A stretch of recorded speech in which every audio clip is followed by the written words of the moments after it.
I'm going to show you how to perfectly remove rust from a tricky location without using a sandblaster, and it will be a better job too.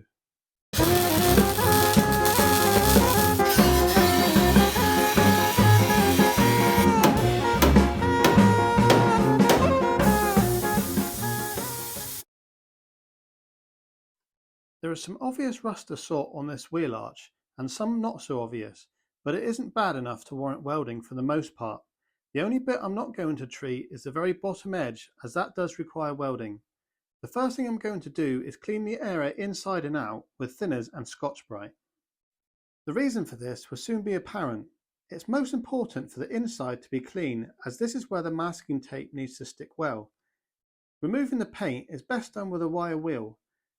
With the paint removed, now we can go a step further and use a poly strip wheel. By the way, there is no need to tighten your grinding or cutting discs with a spanner. They will tighten if need be by themselves due to the thread direction. This means you don't need the spanner to remove the discs most of the time. For the final rust removal, I'm using an air belt sander, but just sanding by hand will do just as good a job. Just don't take too much material off. You won't get into the pits of rust, so there's no point trying. For the pitted areas, a sharp scriber will scratch into the rust. The objective here is just to agitate the areas. You don't need to spend a lot of time doing this. Next, I'm going to heat the area so that masking tape has the best adhesion possible. This of course is particularly important in winter time. Isn't it strange looking at yourself from angles you never see? My hair is greyer than I thought.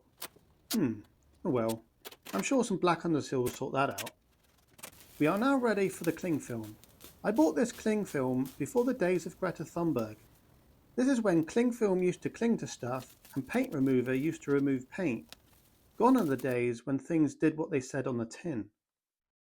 With a sharp razor blade, cut the film to the minimum required to cover the area. Then tape the other side back to the car, wrapping it around the arch. I've left two openings at the top and taped the lower sections as much as possible. This is where the gel is going to fill up and possibly leak, and this is the rust remover gel I'm using. Deox gel from Built Hamber, and I've got a 150ml syringe to apply it. It takes a minute or two to get the gel into where we want it, and light tapping will help it flow downwards. It will do this by itself over time, but we want it in there quickly. You can see how it starts to accumulate at the bottom. Cover the holes at the top with more cling film just to stop air getting to it. The key with using this stuff is to keep it from drying out and have a nice thick layer of product in contact with the steel. Let's leave it overnight and see what we have tomorrow. Well, unfortunately, overnight I had a leak. I made the mistake of allowing too much rust remover to accumulate down the bottom.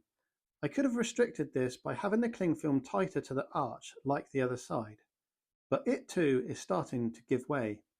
What I'm going to do is remove it all and take a look at the progress. I've collected as much rust remover as possible because it can be reused. Here I'm spraying on something called Atom Mac, again from Built Hamber, and this prevents flash rusting. I'm really happy with the rust removal on the front section of the arch, particularly considering at some point it all escaped. There is, however, more to do on the rest of the arch, as we can see from the black dots. Again, I'm going to scratch up the areas to help the remover do its job. There is no need to do the front section again because I'm happy with it, but as I've mentioned in other videos, this is going to be left to the elements for a few days, and if any rust remains, it will reveal itself. This time I've used duct tape instead of masking tape, and I've put a tube on the end of the syringe to make it easier to insert the gel. The tube made it much easier. Now I've left it another 24 hours, I'm keen to see if it's done.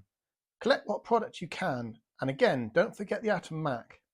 The duct tape has done a better job than the masking tape, and I'm really happy with the rust removal.